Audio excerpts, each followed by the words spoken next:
Evening, and welcome to another episode of Mental Health in the Sacred Sanctuary. Mental Health in the Sacred Sanctuary is a sacred space of healing and wellness centered where God dwells. And where does God dwell?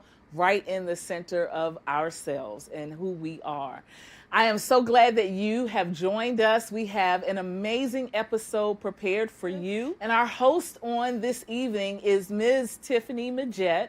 She's a marriage and family therapist here with Alfred Street's Office of Christian Care and Counseling. And you are in store for a great episode. So, again, please invite your friend, share this episode, and prepare yourselves for an amazing evening with Miss Tiffany on tonight.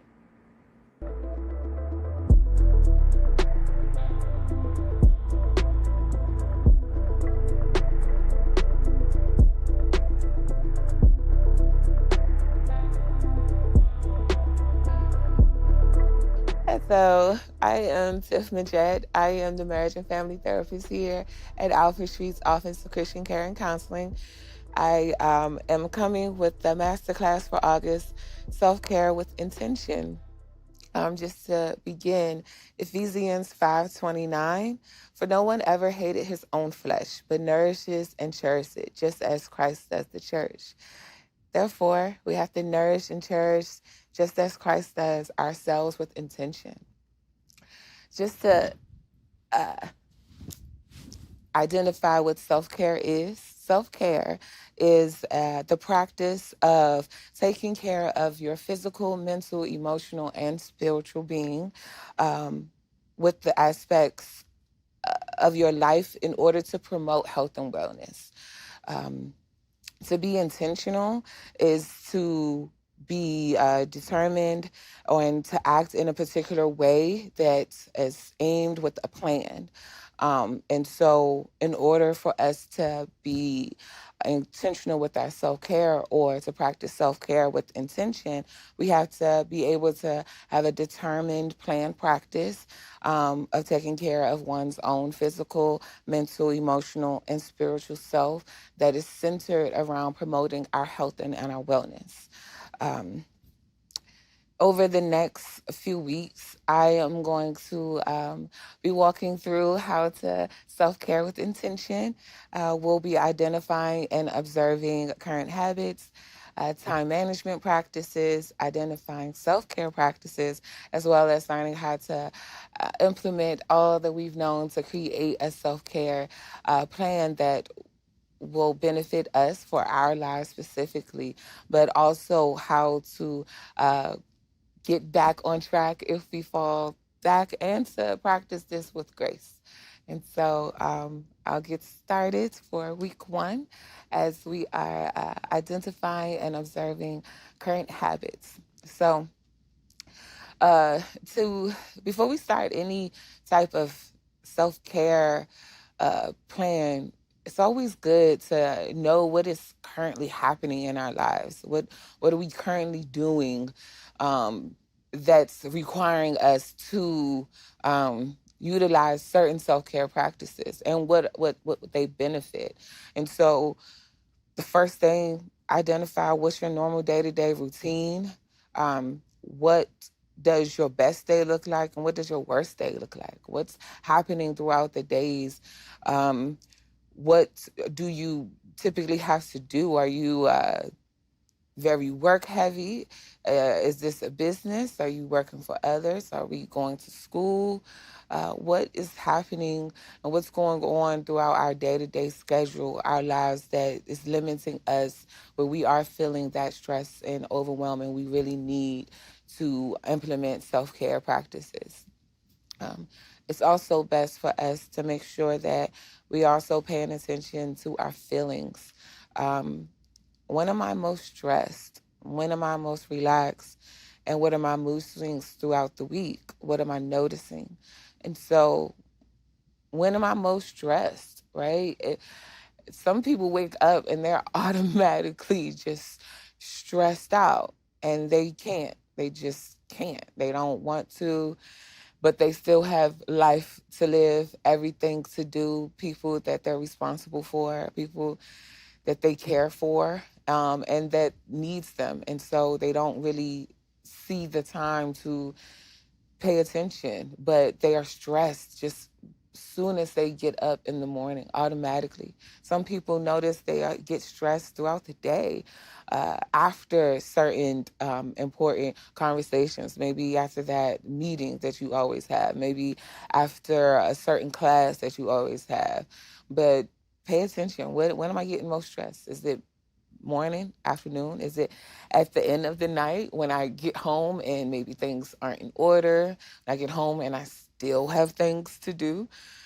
That's all adds up, right? And so if we are paying attention to when we are most stressed, when we are most needing some sort of release, some sort of break, then we'll be able to interrupt that cycle. But first we have to learn it, identify what's happening in our lives, right? From what we're doing as well as what we're feeling. Also take into account when I'm most relaxed, right?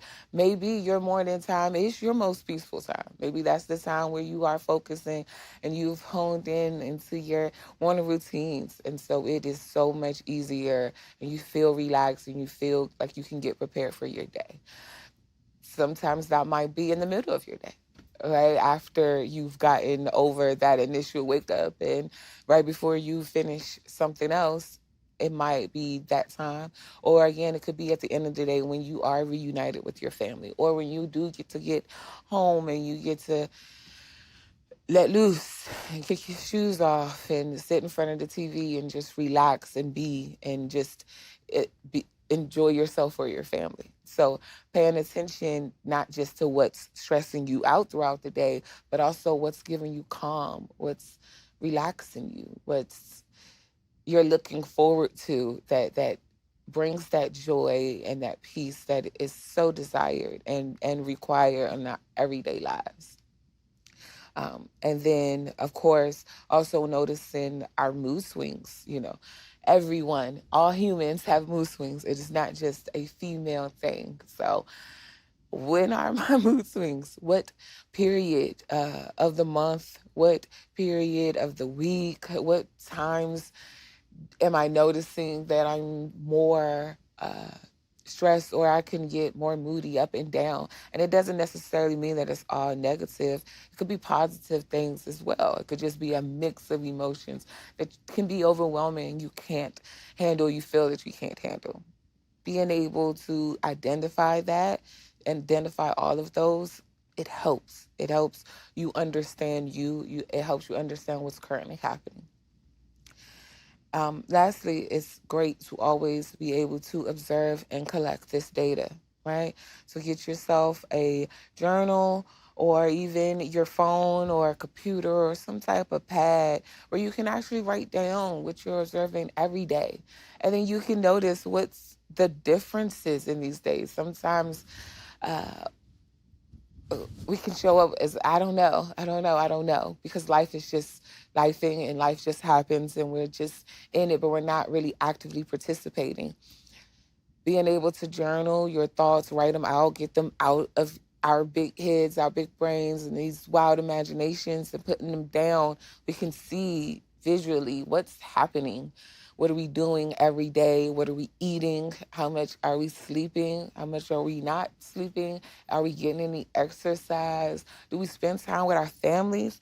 All of that you'll get to see how much or little you do get to do the things that maybe you want to do or how much you're doing things that you don't want to do. And so being able to write down these it helps you observe this information that you're collecting. But not only that, it allows you to learn how to go about interrupting your system, right? How to go about changing this cycle and breaking up those things that we are seeing in our lives. So being able to slow it down, take our time, to really be intentional about the changes that we want to make that is going to impact our self-care practices. And so what are we saying? If we do it for a week, we can notice whether or not this is a good time. Mornings works best for me. Evenings works best. So when you write down and collect all the data that you've identified from your cycle, you're able to see where you're able to interrupt that cycle, where your new self-care practice can be implemented. If you're looking at your weekly cycle and you see that, yeah, I have some time during the mornings or maybe even some time during the evenings for me to maybe take a walk, for me to go and grab a drink with some friends, for me to go and maybe even attend a class, right? Or just to just be, then that is the time that you can use, because that's a time that you've identified what will work best for you. So again, it's about being really intentional with your practice. And so overall, just to recap everything, in before starting the self-care, any new self-care practice, especially any grand ones that's just going, any change is going to change your life and how you operate. And so to make lasting change, have a plan, right? Be more intentional about it, even when it comes to self-care. And so you're going to interrupt, you're going to take away stuff, introduce new things. It's going to take some time, but if you take the initial first step of first just, again, looking at your normal day-to-day routine. What am I currently doing every single day? How are my mornings? How are my afternoons? How are my evenings? How are my interactions? What do my weekends look like? What does my full week look like? What does a typical uh, Sunday consist of after church, right? What else outside of me getting a word can introduce into my self-care practice, right? That starts my week off knowing that I'm going to finish off strong.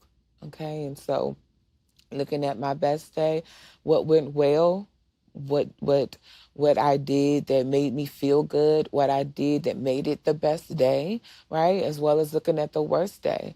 What happened, or what you did, not necessarily what happened, but what did I do, what I contribute to make that the worst day, right? Now, outside of just stuff that's outside of your control, but sometimes it could be, maybe I could have handled a situation differently.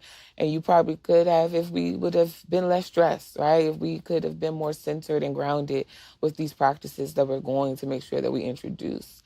And so being able to see what my days look like, what my days feel like, right? What did my most stressful day feel like? How did I handle my most stressful day? What could I have needed in my most stressful day, as well as my most relaxed day? What went well to that be the best relaxing day that I've had?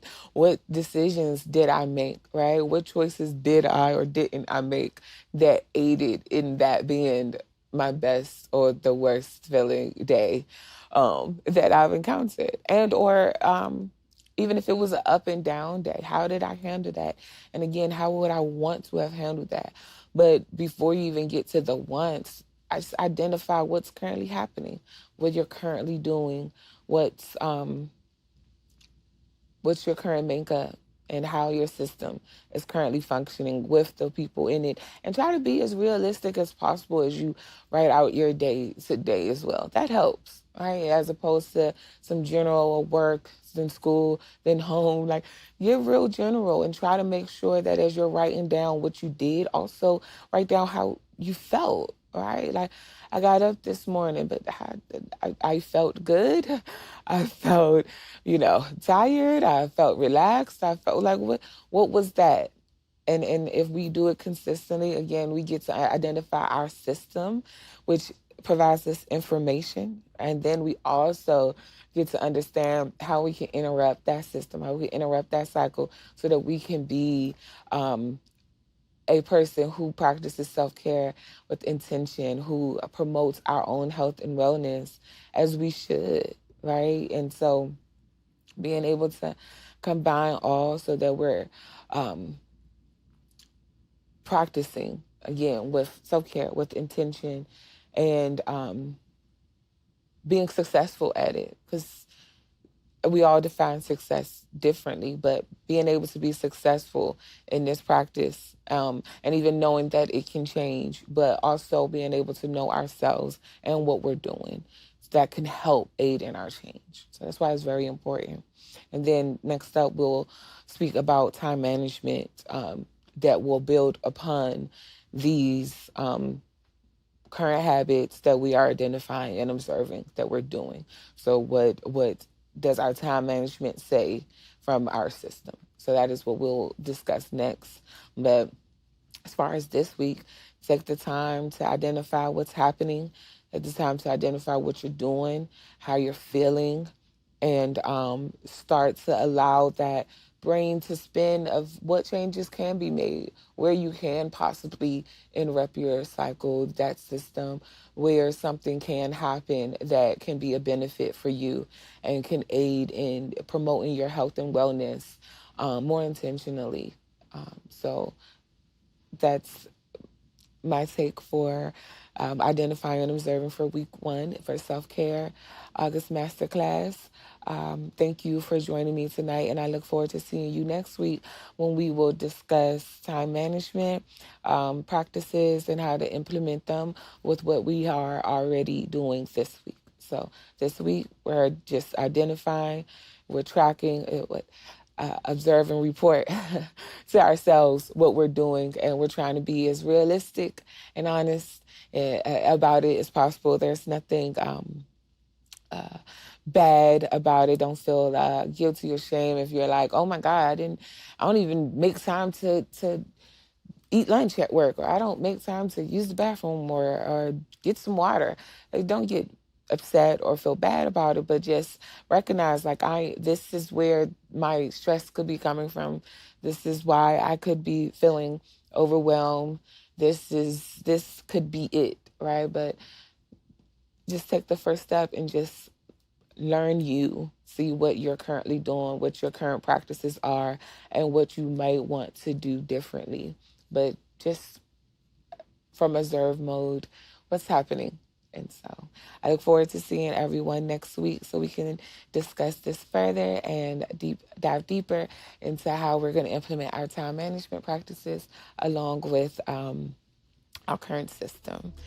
Okay, so thank you guys for joining me. Again, I am Tiff Majette from the Office of Christian Care and Counselor at Alfred Street Baptist Church.